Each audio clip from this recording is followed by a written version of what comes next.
our patchwork side of our pincushion done, we're going to start with the next phase.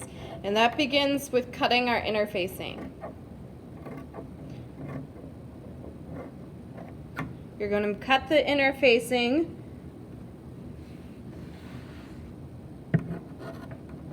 with the fabric that you're using right on top so that you know that you're getting the right size. So one's done.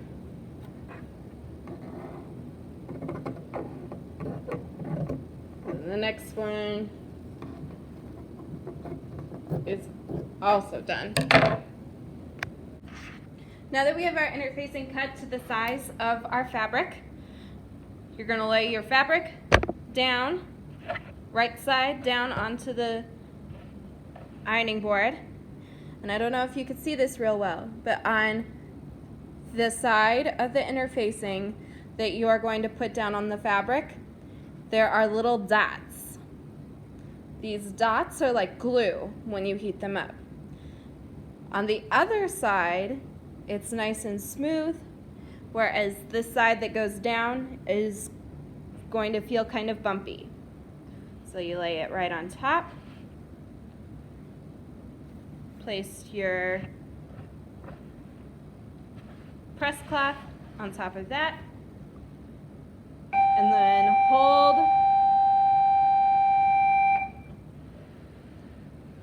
the iron down in one spot for a little bit, then move it around, then move to the other spot that it hasn't been to.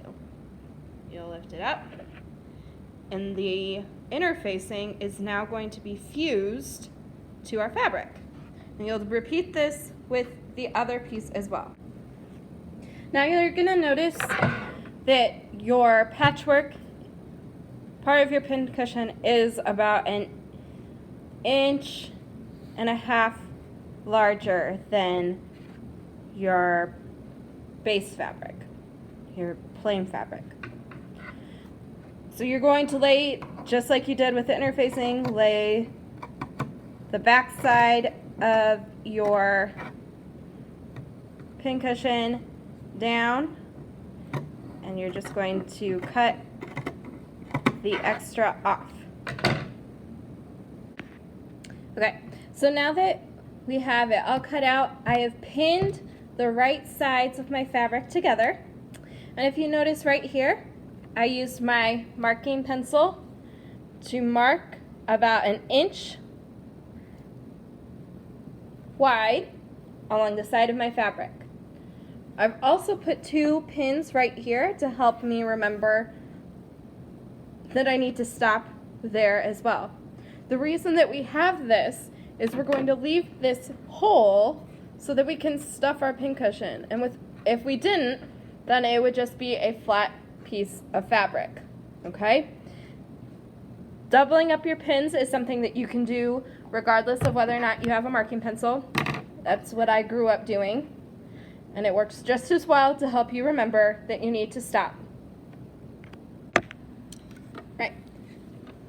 So back at the sewing machine, we're going to line up our fabric at the 5/8 mark, as well as making sure that the needle is going to come down at about the spot where the marking chalk is. If it doesn't come down right on top of it, that is going to be okay.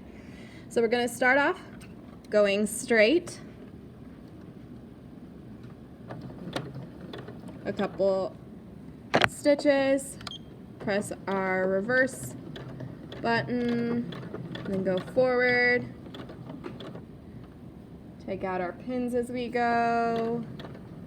Then once we make it to about where the presser foot is going to meet the edge of the fabric, you're going to stop, put your needle down in the fabric, lift up your presser foot, and turn your fabric so that it is going to be going straight.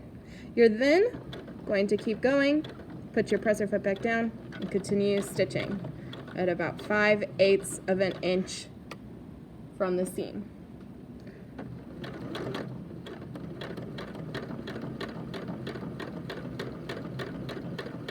Again, we're trying to make a nice sharp corner. And because we're making a nice sharp corner, we're going to stop, put our needle down into our fabric, lift up our presser foot, turn it 90 degrees, put our presser foot back down, and then continue sewing. And again, if we don't turn it at just the right angle that it's going to be at the 5/8 mark, you're just going to ease into it just like you would ease into correcting yourself if you were driving. So again, needle in, turn your fabric, keep going, just like before.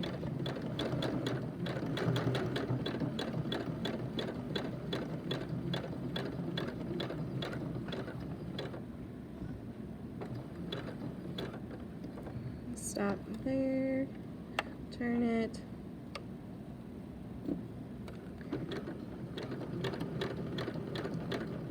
And stop where the line is, or your double pins. Press the reverse button and go forward again. And we're done with this stage as well.